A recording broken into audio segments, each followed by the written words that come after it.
Welcome to one TV news special drive. నేను మీ Pawan Krishnamurthy. Telugu Desam party school మారిందా అంటే తెలుగుదేశం పార్టీ స్కూల్ అంటే ఏంటి అనేది చాలామంది అడుగుతుంటారు. తెలుగుదేశం పార్టీ స్కూల్ అంటే తెలుగుదేశం పార్టీకి అంటే ఎన్టీ రామారావు గారు పార్టీ 1982లో స్థాపించిన తర్వాత మొదటి ఎన్నికల్లోనే 9 నెలల్లోనే జరిగినటువంటి ఎన్నికల్లోనే ఘన విజయం సాధించి ఏ పార్టీకి అటువంటి హిస్టరీ అనేది ఎక్కడా లేదు. కేవలం తెలుగుదేశం పార్టీకి మాత్రమే మొట్టమొదటి ఎన్నికల్లోనే చాలా గట్టి దెబ్బ ఆంధ్రప్రదేశ్ రాజకీయాల మీద కొట్టింది. అప్పటి వరకు ఏకస్వామ్యంగా నియంతృత్వంగా ఉన్నటువంటి పాలకుల అహాన్ని అణిచేలాగా సమాజంలో మార్పు రావాలి అనేటువంటి ఒక కార్యక్రమానికి నాంది తీసుకొచ్చింది. సరే, ఆ తర్వాత జరిగినటువంటి తదనంతర పరిణామాలు వీటిని మనం పరిగణలోకి తీసుకుంటే నాదెండ్ల ఇష్యూ కావచ్చు, భాస్కర్ రావు గారిది, ఎన్టీ రామారావు గారిని పదవిచ్యుతం చేయడం, ఇవన్నీ ఏంటంటే అక్కడ నాయకత్వం సరిగ్గా ట్రైన్ అవ్వలేదు. కొత్తగా చాలామందిని తీసుకొచ్చారు ఎన్టీ రామారావు గారు. ఆయనే రాజకీయాలకు కొత్త, ఆయనతో ఉన్న వాళ్ళందరూ చాలామంది ఇంకా కొత్త. సో అలాంటి వాళ్ళందరూ ఉన్నప్పుడు ఉన్న రాజకీయాలు వేరు. ఆ తర్వాత తెలుగుదేశం పార్టీని ముందుకు నడిపించినటువంటి చంద్రబాబు నాయుడు గారు ముఖ్యంగా పంచాయతీ లెవెల్ నుంచి, బూత్ లెవెల్ నుంచి నాయకత్వాన్ని ఆయన తీసుకొచ్చినటువంటి తీరు, ట్రైనింగ్ ఇచ్చినటువంటి తీరు. పాలిట్ బ్యూరో అంటే ఏదో కూర్చుని మాట్లాడుకుంటారు అనేది కాదు. సో వాళ్ళు నాయకులని తయారు చేశారు.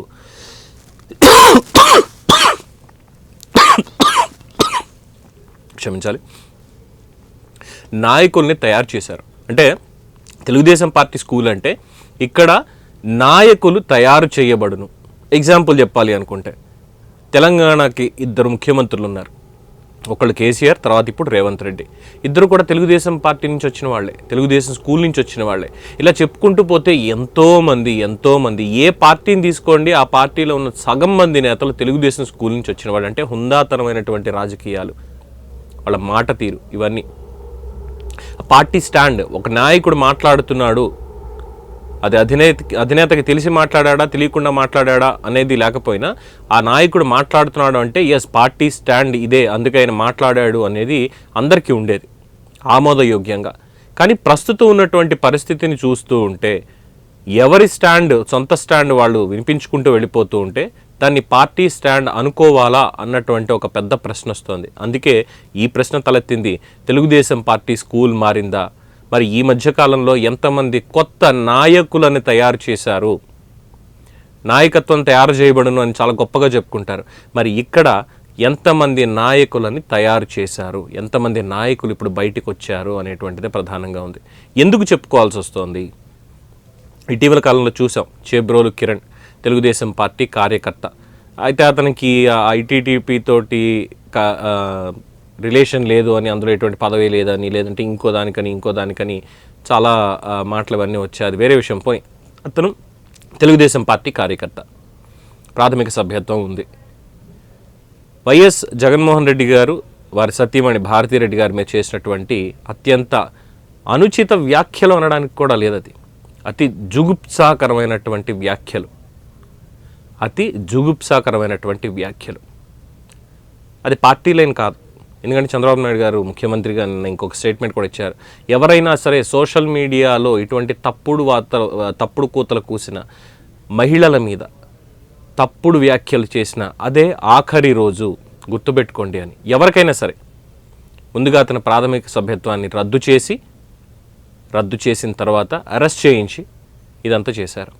అది ఒక కైండ్ ఆఫ్ ఇది. సరే, బ్యాక్ ఎండ్ ఏం జరుగుతోంది, ఎలాగా అతను అరెస్ట్ అవ్వడానికి కారణాలు ఏంటి అవనేది అది వేరే విషయం. అయితే తెలుగుదేశం పార్టీలో, వైఎస్ఆర్సీపీలో చాలామంది ఉన్నారు ఇలాంటి వాళ్ళే. వైసీపీలో ఇలా మాట్లాడినటువంటి వాళ్ళే, ఇంటూరి రవికిరణ్ అని, ఇప్పాల రవీందర్ రెడ్డి అని, వరా రవీందర్ రెడ్డి అని, తర్వాత ఇంకా చాలామంది పేర్లు ఉన్నాయి. ఇన్ఫ్యాక్ట్ తెలుగుదేశం పార్టీ నుంచి బయటికి వెళ్ళిపోయిన వాళ్ళు కూడా అప్పటిదాకా ఇటువంటి వ్యాఖ్యలు చేయని వాళ్ళు వైసీపీకి వెళ్ళిన తర్వాత ఇటువంటి వ్యాఖ్యలు చేసుకుంటూ వచ్చారు. సరే, అది వాళ్ళ స్కూల్ అనుకుందాం, ముందు నుంచి అది పక్కన పెడదాం. తెలుగుదేశం పార్టీలో ఏమైంది వీళ్ళకి అంటే, ఒకప్పుడు తెలుగుదేశం పార్టీలో వ్యంగ్యంగా మాట్లాడాలి, వ్యంగ్యాస్త్రాలు సంధించాలి, లేదు కాస్త సర్కాజం చూపించాలి, హాస్యంగా వాళ్ళకి ఏదో కౌంటర్ ఇవ్వాలి అంటే అధికార ప్రతినిధులు అనేవాళ్ళు కొంతమంది నాయకులు ఉండేవాళ్ళు, తయారయ్యారు అలాగా. ఎగ్జాంపుల్ చెప్పాలంటే ఎన్ శివప్రసాద్ గారు తిరుపతి చిత్తూరు ఎంపీ చేశారు. ఎన్ శివప్రసాద్ గారు ఆయన నటుడు, స్వతహాగా చంద్రబాబు నాయుడు గారికి స్నేహితుడు, ఆయన క్లాస్మేట్ కూడా. ఎంపీగా ఎన్నో ఏళ్ళు పనిచేశారు చిత్తూరుకి, అందరికీ తెలిసిందే. ఆయన ఎవరినైనా విమర్శించాలి రాజకీయంగా అంటే ఏ రకమైనటువంటి హావభావాలు పలికించేవారు, ఆయన భాష ఎలా ఉండేది, భాష ముఖ్యంగా ఎలా ఉండేది అని. సరే, ఆయన తర్వాత ఆయన మేనల్లుడు పంతగాని నరసింహప్రసాద్ గారు, ఆయన కూడా మేనమామ బాటలోనే వెళ్ళి వ్యంగ్యాస్త్రాలు అంటే చిన్న చిన్న స్కిట్స్ వేయడం, అంటే ఎవరిని ఇందులో కించపరచడం కానీ, బూతులు కానీ, అసభ్య పదజాలం కానీ లేకుండా ఇలా ప్రతి ఒక్కళ్ళు అధికార ప్రతినిధులు కూడా చాలామంది ఇప్పటికీ కూడా మహిళా అధికార ప్రతినిధులు కావచ్చు, మిగతా వాళ్ళు కావచ్చు, ప్రతి ఒక్కళ్ళు భాషని కంట్రోల్లో పెట్టుకుంటూ మాట్లాడుతూ వచ్చేవాళ్ళు. కానీ రాను రాను అంటే వాళ్ళు చేశారు కాబట్టి మనం చేయడంలో తప్పే ఉందిలే అనేటువంటి ఒక స్థితికి వెళ్ళిపోయి మాట్లాడుతుంటే అది ఇంకా పరాకాష్ఠకు వెళ్ళిపోయింది. ఎస్, అసలు వీళ్ళని తయారు చేసింది ఎవరు? చంద్రబాబు నాయుడు గారు చెప్పారా వీళ్ళకి, ఇలాగా నారా లోకేష్ చెప్పారా ఇలా మాట్లాడండి చేయండి అని? లేదు ఇంకెవరన్నా చెప్పారా లీడర్ మీరు ఇలాగే మాట్లాడండి పర్వాలేదు అని? వాళ్ళంతటా వాళ్ళు సొంత స్టాండ్ తీసుకొని ఎందుకని చెప్పి ఈ రకమైనటువంటి ప్రయత్నం చేస్తూ ఉండడం అనేది ప్రధానంగా వస్తున్నటువంటిది. సో ఇక్కడ చూస్తున్నారు మీరు కిరణ్ అనేటువంటి వ్యక్తి, చేబ్రోలు కిరణ్ అనేటువంటి వ్యక్తి ఏం మాట్లాడాడో అంతకుముందు నుంచి. సరే, సోషల్ మీడియాలో అతని గురించి ఏం జరుగుతోంది ఏంటి అనేది తెలిసిందే, అలాగే అరెస్ట్ అయ్యాడు కాబట్టి పక్కన పెడదాం. ఇక ఇంకో ఇద్దరు ఉన్నారు, అంటే అఫీషియల్గా పార్టీలో చేరారా చేరలేదా అనే దానికి పక్కన పెడితే సీమరాజా వ్యక్తిగతంగా కూడా నాకు పరిచయం ఉన్నటువంటి వ్యక్తి, మంచి స్నేహితుడు, చాలా చక్కగా మాట్లాడతాడు. అయితే ఒక రకమైనటువంటి పంధాలోనే రాయలసీమ యాసలోనే వాళ్ళకి తగ్గట్టుగా అందులోనూ వైసీపీ వాళ్ళని తను ఓన్ చేసుకొని వైసీపీ అంతర్జాతీయ ప్రతినిధి అనేటువంటి ఒక ట్యాగ్ లైన్ పెట్టుకొని తను చేసేటువంటి స్కిట్స్ చాలామందిని నవ్విస్తూ ఉంటాయి. అఫ్కోర్స్ వైసీపీ వాళ్ళకి కౌంటర్లుగా చాలా గట్టిగానే పేలుతూ ఉంటాయి. అయితే తన భాషలో కూడా కాస్త అడ్డు అదుపు లేకుండా పోతోందేమో అన్నటువంటి అభిప్రాయాలు చాలామంది వ్యక్తపరుస్తున్నప్పటికీ వాళ్ళకి తగిన కౌంటర్ వాళ్ళలాగే వెళ్తోందిలే అన్నటువంటి వరకు ఓకే. అంటే 70-30, 70% అందరూ ఆమోదించిన 30% ఎందుకో అతని భాషకి సంబంధించి మాత్రం కంప్లైంట్స్ అనేవి ఇస్తున్నారు. ఎందుకు అనవసరంగా ఇలా చేయడం, ఎందుకు ఇలా మాట్లాడడం అని చెప్పి. అంటే ఇక్కడ వాళ్ళ జస్టిఫికేషన్ వాళ్ళది. But is that party line, Telugu Desam party line అదా? దానికి సమాధానం ఎవరు చెప్తారు? తెలుగుదేశం పార్టీకి ఉన్నటువంటి సోషల్ మీడియా, ఆ సోషల్ మీడియా అనుబంధంగా పనిచేసేటువంటి అనేక యూట్యూబ్ ఛానల్స్ వీళ్ళని పెంచి పోషిస్తున్నాయి అనేది అందరికీ తెలిసిందే. వాళ్ళు అవకాశాలు ఇస్తేనే వాళ్ళు చేసుకుంటూ వెళ్తున్నారు యాజ్ పర్ రాజకీయ పరంగా. కానీ ఆ లైన్ అనేది క్రాస్ అవ్వకూడదు కదా అనేది.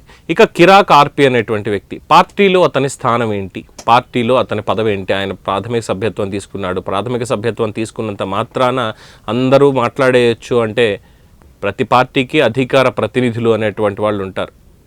ఇప్పుడు ఎమ్మెల్యేలు ఎగ్జాంపుల్ నేనే ఉన్నానండి, పవన్ కృష్ణమూర్తి అనే నేను మా 1 టీవీలోనే ఒక డిబేట్ పెట్టాను అనుకుందాం. నేను ఇమ్మీడియట్గా ఫలానా సబ్జెక్ట్కి సంబంధించి ఫలానా ఎమ్మెల్యే గారు అయితే బాగుంటారని చెప్పి ఆయనకి ఫోన్ చేస్తాను. ఎమ్మెల్యేలు రారు డిబేట్లకి, ఎమ్మెల్యేలు రారు వాళ్ళు, ఇంకా పెద్ద స్థాయి నేతలు వాళ్ళు రారు. ఎప్పుడు మాకు రెగ్యులర్గా అందుబాటులో ఉండేది డిబేట్లకు వచ్చి పార్టీ లైన్ని వినిపించేది ఎవరైనా ఉన్నారు అంటే కేవలం అధికార ప్రతినిధులు, రాష్ట్ర అధికార ప్రతినిధులు, లేదు అనుబంధ విభాగాల అధికార ప్రతినిధులు. వాళ్ళు మాత్రమే వచ్చి డిబేట్లో పార్టిసిపేట్ చేస్తారు, పార్టీ లైన్ ఏంటి అనేది చెప్తారు.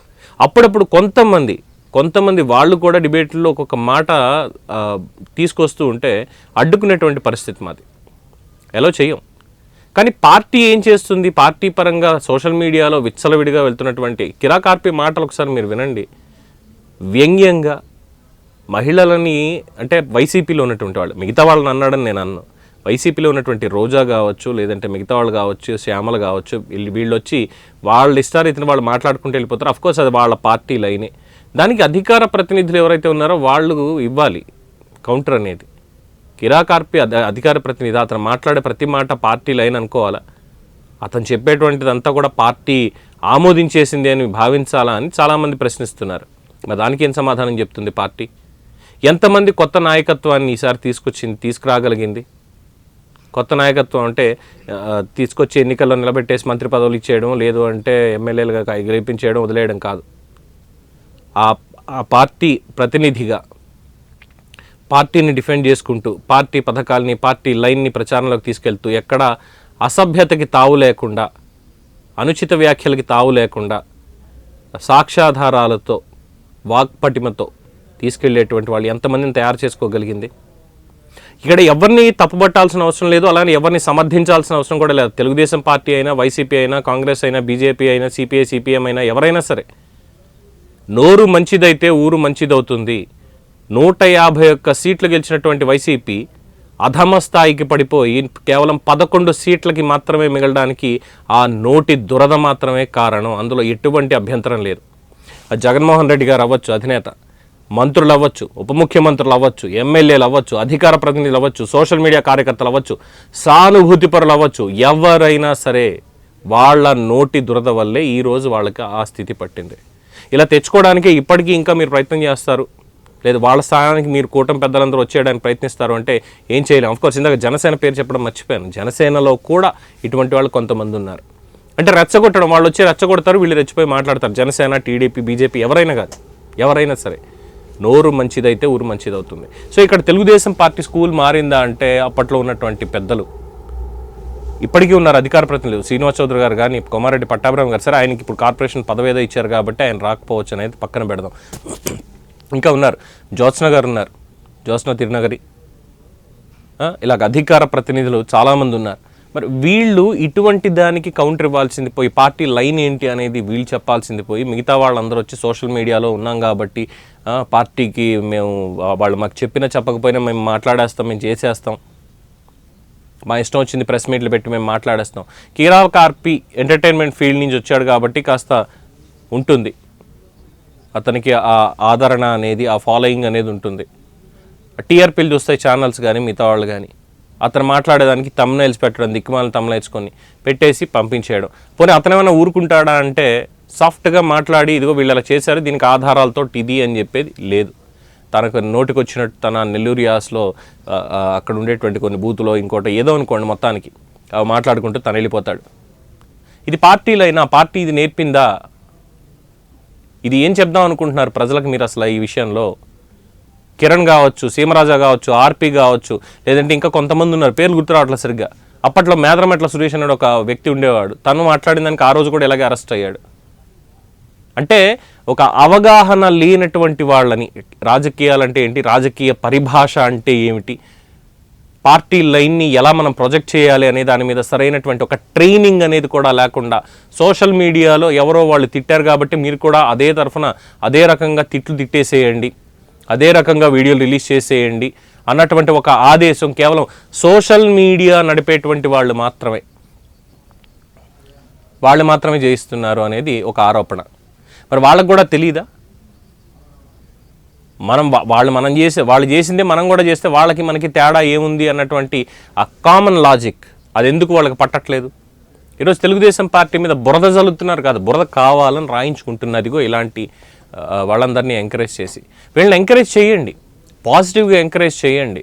పథకాలని అమలు చేయడానికి ఏం చేస్తున్నారు, ఎలా కష్టపడుతున్నారు, ఆ పథకం ఏంటి, ఇది ప్రతి గ్రామానికి చేరుకునేటువంటి విధంగా, ప్రతి చోటుకి వెళ్ళేటువంటి విధంగా చేయండి. వాళ్ళు ఏదో అన్నారు కాబట్టి అంటే మరి అధికార ప్రతినిధులు ఏం చేస్తున్నారు? గవర్నమెంట్లో ఉన్నారు, తప్పుడు ఆరోపణలు వాళ్ళు చేస్తున్నారు. ఇది అంటే నేను ఇప్పుడు కిరణ్ తిట్టాడు కాబట్టి అరెస్ట్ చేశారు, అంతా అయిపోయింది. వెల్, ఐ అప్రిషియేట్ కూటమి ప్రభుత్వాన్ని. నిన్న కిరణ్ వైఎస్ భారతిరెడ్డి గారి మీద చేసినటువంటి వ్యాఖ్యలకి ఇమ్మీడియట్గా తీసుకెళ్లి అరెస్ట్ చేశారు. అఫ్కోర్స్ నేను జడ్జి గారు, మంగళగిరి జడ్జి గారు కూడా ఆగ్రహం వ్యక్తం చేశారు పోలీసుల మీద. ఏంటంటే సెక్షన్ 111 ఆఫ్ బిఎన్ఎస్ పెట్టారు, దాదాపు 5 ఏళ్ల నుంచి జీవిత ఖైదు పడేటువంటిది, అలాగే 10 లక్షల రూపాయల జరిమానా విధించేటువంటి సెక్షన్, అది నాన్ బెయిలబుల్ వారెంట్స్. ఆ మాట అన్నందుకు మరి అలాంటి మాటలే శాసనసభ సాక్షిగా తమ్మినేని సీతారాం గారు స్పీకర్గా ఉన్నప్పుడు అప్పుడు అన్నటువంటి వాళ్ళు, వైఎస్ఆర్సీపీలో మాట్లాడినటువంటి వాళ్ళు, మరి వీళ్ల విషయంలో కూటమి ప్రభుత్వం చంద్రబాబు నాయుడు గారి అధ్యక్షతన ఏం చేస్తోంది? ఎందుకు ఇంకా అరెస్ట్లు అవ్వడం లేదు వాళ్ళకి? సొంత పార్టీ నేత కాబట్టి, సొంత పార్టీ కార్యకర్త కాబట్టి ఇమీడియట్గా ప్రభుత్వంలో ఉండి మనం అందరికీ ఈక్వల్గానే చూస్తాము, న్యాయం అందరికీ ఒక్కటే అనేటువంటి ఒక అభిప్రాయం బయట అందరికీ కలిగించడానికి అరెస్ట్ చేశారు. అప్రిషియేట్ చేస్తున్నాం, అభినందిస్తున్నాం. మరి మిగతా వాళ్ళకు కూడా ఉండాలి కదా అది, మరి ఎందుకని అవ్వట్లేదు? అలాగే పార్టీ లైన్ని ఎవరు ప్రొజెక్ట్ చేసేది? ఇష్టారీతిన ప్రతి యూట్యూబ్ ఛానల్కి నాకు ఫేమ్ ఉంది కాబట్టి నేను వెళ్ళిపోయి, లేదంటే నేను ఇంకోటి కాబట్టి నేను వెళ్ళిపోయి నేను చేసుకుంటే వెళ్ళిపోతా, ప్రజలందరూ ఇదే చూస్తున్నారు అనుకుంటే పార్టీ అతలాకుతలం అయిపోవడం తప్పితే ఏం లేదు. అట్ ద సేమ్ టైం అలాగని వీళ్ళందరినీ దూరం పెట్టండి అని నేను అనట్లా, కానీ ఒకవేళ వీళ్ళను ఉపయోగించుకోవాలి అనుకుంటే మాత్రం ఒక సరైన దారి, ఒక ఎజెండా అనేది ఉండాలి. ముఖ్యంగా సంయమనం అనేది పాటించాలి వాళ్ళు ఖచ్చితంగా. సో అది లేనంతసేపు ఖచ్చితంగా ఇలాంటి వార్తలు వస్తూనే ఉంటాయి. తెలుగుదేశం పార్టీ ప్రభ మసకబారుతోంది అనేటువంటి అభిప్రాయాలే చాలామంది తెచ్చుకునేటువంటి అవకాశం ఉంటుంది. సో ఒకటి మాత్రం క్లారిటీ ఇవ్వాలి, ఒకవేళ కిరాకార్పి మాట్లాడేదే పార్టీ లైన్ అయితే అది పార్టీ అధ్యక్షులు పల్లా శ్రీనివాసరావు గారు ఎవరో ఒకళ్ళు ఖచ్చితంగా దాన్ని అప్రూవ్ చేయాల్సిందే, చెప్పాల్సిందే, మా మీడియాకు కూడా చెప్పాల్సిందే. ఎస్, కిరాకార్పి లైనే పార్టీ లైన్ అని చెప్పాలి, సీమరాజా లైనే మా లైన్ అని చెప్పాలి, కిరణ్ లైనే మా లైన్ అని చెప్పాలి. చెప్పకుండా ఎవరు పడితే వాళ్ళు ఇంకా అభిమానం అన్న పేరుతోటి ఇలా చేసుకుంటూ వెళ్ళిపోతే భాష బాగున్నంత వరకు ఓకే, ఆధారాలు చూపించి డిబేట్లో పాల్గొనడమో లేదంటే వీడియోలు చేయడమో ఏది చేసినా అక్కడ వరకు ఓకే. కానీ ఆ భాష సరిగ్గా లేదు, ఆ ట్రైనింగ్ సరిగ్గా లేదు, ఏది దొరికితే అది ఇంకా చేసేయంటారా నాయన. వాళ్ళంటే వైసీపీలో చాలా ఇబ్బందులు పాల్పడ్డారు, పార్టీ కోసం చాలా కష్టపడుతున్నారంటే పార్టీ పరంగా నెత్తిరెక్కించుకుంటారు, ఇంకోటి ఏదైనా చేసుకోండి. కానీ ప్రజల్లోకి పార్టీ లైన్ని పంపించేటప్పుడు మాత్రం కాస్త సెన్సార్షిప్ అనేది ఉండాలి అనేది ఇన్ఫ్యాక్ట్ తెలుగుదేశం పార్టీ సీనియర్లు సైతం చెప్తున్నటువంటి అంశం. ఎందుకంటే ఎవరు కలిసినా కిరాకార్పిని కానీ లేదంటే సీమరాజాని కానీ లేదంటే కిరణ్ కావచ్చు, ఇంకొకరు కావచ్చు, ఎవరిని కలిసినా తమ్ముడు బాగా చేస్తున్నావు అమ్మా, బాగుంది చక్కగా అని ముఖస్థుతిలాగా మొహం మీద అంటారు తప్పితే పర్సనల్గా తీసుకెళ్ళి కూర్చోబెట్టి తప్పు చేస్తున్నావు, ఇటువంటి వ్యాఖ్యానాలు మనం చేయకూడదు, ఇదే చేస్తే వాళ్ళకి మనకి ఏంటి తేడా అనేది మాత్రం ఎవరు చేయట్లా, చెప్పరు కూడా, వాళ్ళు చెప్పరు ఖచ్చితంగా. సో ఇక తెలుగుదేశం పార్టీ ఆలోచించుకోవాలి ఒకసారి, మీ పార్టీ లైన్ చెప్పాల్సింది, ప్రజల్లోకి తీసుకెళ్లాల్సింది ఎవరు అనేది. అలాగే ఒకవేళ కిరాకార్పి కావచ్చు లేదంటే సీమరాజా ఇలాంటి వాళ్ళు ఎంతమంది ఉన్నారో వాళ్ళది కూడా పార్టీ లైన్ అంటే కాస్త భాషని సరిచేయండి.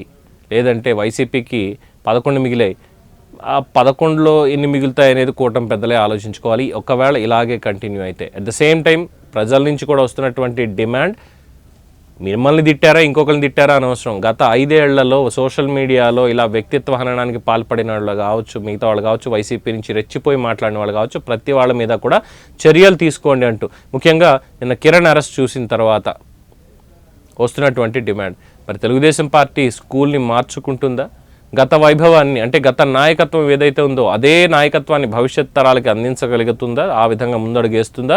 లేదు కేవలం అభివృద్ధి సంక్షేమం మనకి దాని మీదే ఉందాం, పార్టీ లేదు ఇంకోటి లేదు అనుకున్నట్టుగానే వెళ్ళిపోతే నిజంగానే ఏం ఉండకపోవచ్చు ముందు, అది గమనించుకోవాలి.